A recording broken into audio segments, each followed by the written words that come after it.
We try and compartmentalize fear, right? Fear that's justifiable, fear that's not justifiable, fear that belongs to this special group, fear that belongs to this special group. Here's the one thing that I will tell you: emotion unifies all human beings, regardless of their age, sex, color, race, what country you're born in. Yeah. Fear is something that we come with. Yeah. And fear is something that that unfortunately we're not overcoming. We're just using it in a really inappropriate way. And so, like, I just listened to you talk about, you know, the Black Lives Matter issue and the fear, and they have every right to be fearful because, you know, their reason for being fearful is because they're black and because they've been suppressed. And my reason for being fearful is because I'm a woman and I've been suppressed. Your reason for being fearful is because you're a white man and now people are pissing all over your thing because you people, by and large, have been the instigators. Yeah. Of much violence. So you see, with each and every group, fear is the common denominator, and it looks pretty much the same on everybody, regardless of their age. If you strike a child, they will cry. The sound of their cry will probably sound pretty close to the child in Ethiopia, the child in America, the child in Greenland, right? Hit them hard enough, slice them all, and their blood will run red, you know? And so this is where I look at fear. The way we structure our society, it's all based on fear. Yeah. How we control people, all based on it's like anything. You cannot reach, I think, your greatest potential if fear is the only driving factor. Right? Fear will keep you in mourning. Will not, you know, when we say the final stage of mourning is acceptance. And then the next word is adapt. Accept and then adapt. I often say that in the 5 stages of grief, people get stuck somewhere between the first 4 stages and never really move on into acceptance because they find coping mechanisms that are not necessarily conducive to healing. They're just coping mechanisms to bypass. To move the entire situation to a different direction, really the question is if we are just using anger, and by the way, anger and fear, same thing, just a slightly higher vibration of that, or a less polarizing. Fear is very polarizing, and anger is, at first, anger is like the shot of adrenaline that sets the rocket off, but eventually it loses momentum. All because no one can maintain that level of anger. Yeah. We can try. I know, I've tried. But it just doesn't. It dies. So now the next question is what will come as a result?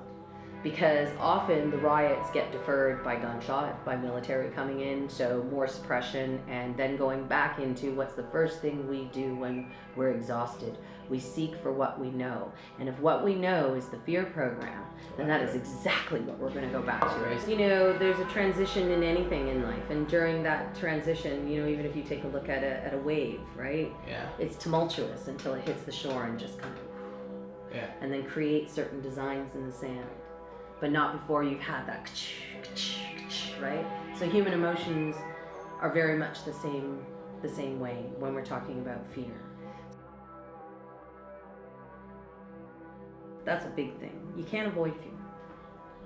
You can pause fear through some kind of avoidance, like this, right? Like putting your hands on your ears, or playing music that makes you happy, or, you know, like I say, on the child level, these soothing things are probably going to be good. Just put on your favorite comedy, you know, your favorite sitcom or whatever. Just watch a funny movie to help sort of bring that down. Once that place has been brought down, the best way to talk about fear is when you're not in it.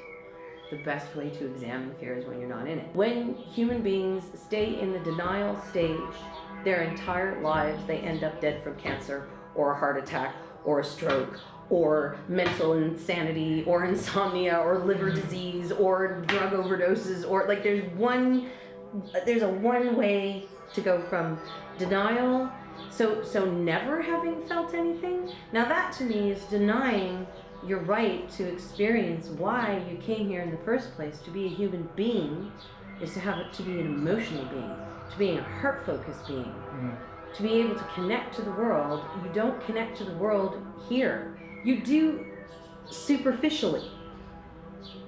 But to be or like, you know, just when you have whatever, opening the heart center is the only way, and the heart feels all. The question is, if you're programmed to stay in denial and fear and anger, back to denial, fear, and anger, maybe a little bit of fear and then more anger and then some denial for a while and then move straight into anger and go back. If you're literally, that's the extent to which you have developed your emotional intelligence. And I think I pretty much just described 90% of people on the planet, to some degree. Fear comes back, first of all, mental note to self, because fear comes back again and again and again. Because ultimately what fear is ego. Ego vacillates between being vicious and suspicious, right? Victim consciousness. The world is held together because it's so powerful by fear. Or at least this model of it. It doesn't necessarily mean that's the way it has to be. And I think just becoming, when you recognize that fear, make no mistake about it, there'll be another one that comes. And I think that the best way to release fear is through self-grace, compassion. You're a human being, right? When you figured out, I didn't really actually need to be afraid of that. Look at that. Look what I can do, right? Then you pat yourself on the back. You give yourself grace. You forgive whatever sillinesses that you might be carrying with you. You go through a conscious exercise. And the funny thing is that it sounds really like, come on, really? You gotta go through all that trouble? It's like, yes.